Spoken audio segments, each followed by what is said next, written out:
أهلا بيكم في سينما ميرا. تفتكر إيه اللي هيحصل لو في محل بيبيع أخلاق؟ تدخل تلاقي الشجاعة في كيس والنفاق في كيس والصراحة في كيس ويافطة كبيرة مكتوب عليها خد اللي انت عايزه من الأخلاق وادفع علامات.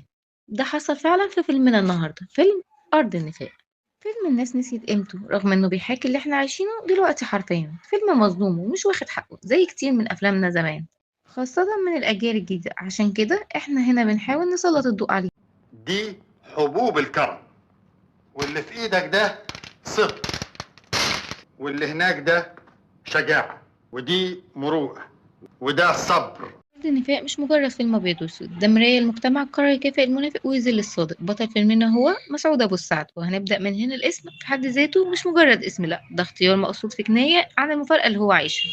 الاسم بيقول حاجة والواقع بيقول العكس، كأن الحياة بتضحك عليه، أو كأن الكاتب بيقول لنا ما تصدقوش الأسامي وإن السعد مش في البطاقة. مسعود موظف بسيط عايش حياة كلها إهانة، مديره بيمسح بيه الأرض، جيرانه بيرموا عليه زبالة، ومراته بتجلده بالكلام. وواضح إنه بقى متعود. الصبر بقى أسلوب حياة، وده بيظهر بذكاء شديد في الفيلم لما بنشوف الشارع اللي ساكن فيه اسمه شارع الصبر، والقهوة اللي جنب بيته اسمها قهوة الصبر. ولما الراجل اللي بيبيع أخلاق يعرض عليه حبوب الصبر يقول له شبعان منها. احنا بنتكلم عن نموذج إنسان اتعلم يتحمل الظلم، مش لأنه قوي لكن لأنه فاقد الأمل. واللي كان لافت جدا في الفيلم إن جملة مفيش أخلاق كانت بتتكرر كتير، والكل بيقولها لمسعود المدير بتاعه في الشغل والفراش وحتى كمان مراته، رغم إن هو أكتر واحد فيهم عنده أخلاق. يعني تخيل شخص طيب بيشتغل بشرف ما بيزيش حد وبيصبر على اللي فيه، وبرضه بيتقال عليه انه مفيش عنده اخلاق. وده يلخص ازمه الفيلم، ان الناس بقت بتقيس الاخلاق على مزاجها مش على الحقيقه. يعني لو ماشي وراهم تبقى محترم، ولو مش ماشي على هواهم تبقى قليل الادب وما عندكش اخلاق. انت ما عندكش اخلاق، ما عندكش اخلاق، مفيش اخلاق، مفيش اخلاق. ايه مفيش اخلاق؟ لسه بتبدا معانا بمسعود اللي بالصدفه بيكتشف محل بيبيع الاخلاق، بيقرر يبدا بحبوب الشجاعه، وفعلا بيواجه اللي بيظلمه وبيرد على اللي بيهينه. لكن المفاجاه حياته بتتقلب. بيهين مديره بيقرر يجازيه وبيدخل اسم الشرطه وبيضرب مراته وبتطلب منه الطلاق. لان ببساطه الصراحه هنا مش مطلوبه، الناس مش عايزه الحق، الناس عايزه اللي يقول اللي يرضيها. وده اتقال في الفيلم لما الراجل قال لمسعود ان في واحد اتقتل امبارح وكان واخد من عنده حبيتين صراحه. اهو عندك الراجل اللي قتلوه امبارح، اهو ده كان واخد مني حبيتين صدق.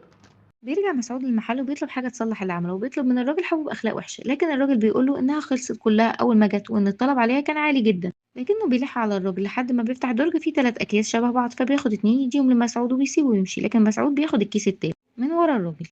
قلة ادب، قلة حياة، دناوة، نفاق، انانية. لا والله يا ابني كلها خلصت. بنكتشف بعد مسعود ما يمشي إن الكيس التالت ده صراحة، وبيجرب حبوب النفاق. وهنا الدنيا بتبتسم له، يتحب يترقى يبقى نجم في المجتمع، ومراته تقع في حبه من جديد. بس لما الحبوب تخلص يفتح الكيس التالت على أساس إنه نفاق، ما يعرفش إنه صراحة. والنتيجة حياته بتتبهدل من جديد، بس المرة دي أسوأ بكتير.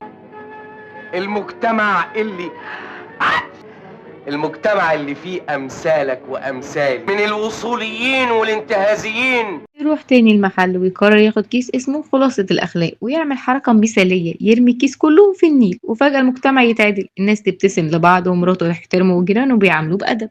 لكن الأخلاق كانت أخلاق معلبة، والمفعول كان مؤقت. ولما بيخلص المفعول الناس كلها ترجع زي الأول، وجيرانه يرموا عليه زبالة ومراته تهزقه، ويكتشف مسعود إنه خلاص. مفيش اخلاق. في النهاية الفيلم ده مش بس عن مسعود، ده عن كل واحد فينا اتقال عليه إنه مفيش عنده أخلاق لمجرد إنه مختلف. وكل حد كان بيحاول يفضل كويس وسط عالم بيكافئ العكس. الفيلم بيقول لنا ببساطة إن الأخلاق مش بس حاجة بتتقال، الأخلاق قرار صعب في وقت الكل بيختار السهل.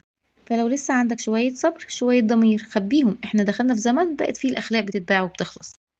بس كده، لو عجبك الفيديو ما تنساش تعمل لنا لايك وتشترك في القناة، وشوف الفيلم وقول لنا في الكومنتات ايه رأيك فيه.